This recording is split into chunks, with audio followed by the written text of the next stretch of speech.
nikmati, teman-teman peserta lomba dan hadirin sekalian yang menyaksikan perlombaan ini. Pada sore hari ini, izinkanlah saya menyampaikan pidato yang bertema kontribusi pemuda bagi bangsa di era digital. Pertama-tama, marilah kita panjatkan puji dan syukur kehadirat Tuhan Yang Maha Esa yang telah melimpahkan rahmat dan karunia-Nya sehingga kita semua dapat berkumpul di tempat ini dalam keadaan sehat walafiat guna melakukan kegiatan bulan bahasa.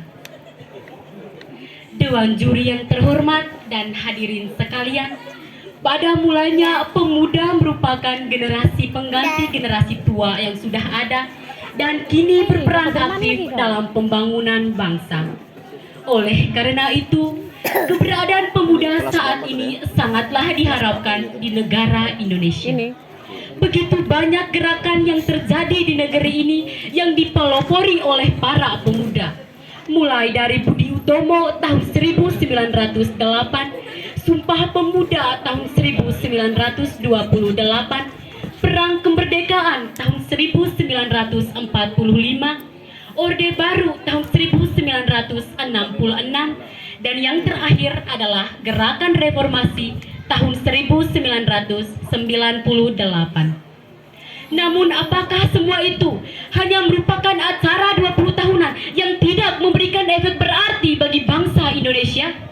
Bahkan menjadikan bangsa Indonesia kian terpuruk.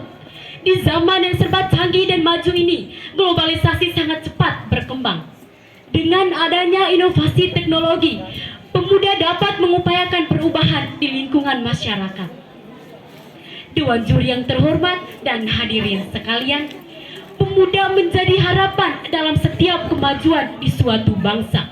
Pemudalah yang dapat merubah pandangan orang terhadap suatu bangsa dan menjadi tumpuan para generasi terdahulu untuk mengembangkan suatu bangsa dengan ide-ide dan gagasan yang berilmu, wawasan yang luas, serta berdasarkan nilai-nilai dan norma yang berlaku dalam masyarakat.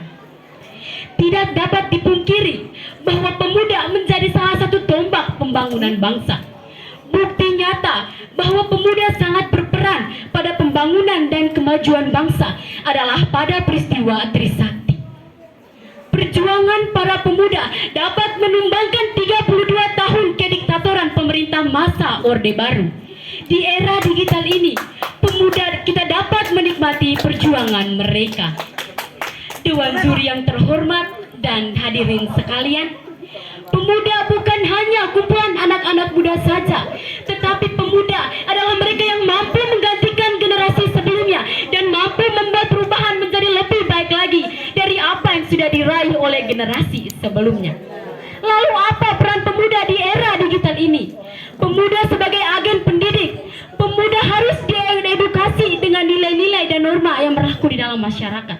Pemuda sebagai agen perubahan, pemuda dapat mengupayakan perubahan di dalam lingkungan masyarakat dengan memberikan motivasi. Dewan juri yang terhormat dan hadirin sekalian, Bung Karno pernah mengatakan, berikan aku 1000 orang tua, maka akan kucabut semeru dari akarnya. Berikan aku 10 pemuda, maka akan kuguncangkan dunia. Bung Karno berkata seperti itu dengan dasar bahwa ia sangat yakin terhadap seorang pemuda. Pemuda mampu merubah segalanya. Pemuda mengambil alih peranan dalam membangun dan membenahi negeri ini. Karena masa depan bangsa ini tergantung kepada para pemuda. Kiranya dari apa yang saya sampaikan dapat memupuk kesadaran dan rasa percaya diri para pemuda untuk terus membangun dan memajukan bangsa ini menjadi lebih baik lagi ke depannya. Akhir kata, saya menghaturkan permohonan maaf yang sebesar-besarnya jika dalam penyampaian pidato saya terdapat kata-kata yang tidak berkenan di hati Dewan Juri dan hadirin sekalian. Pepatah mengatakan, jika ada jarum yang patah, jangan disimpan di dalam peti. Jika ada kata yang salah, jangan disimpan di dalam hati. Terima kasih.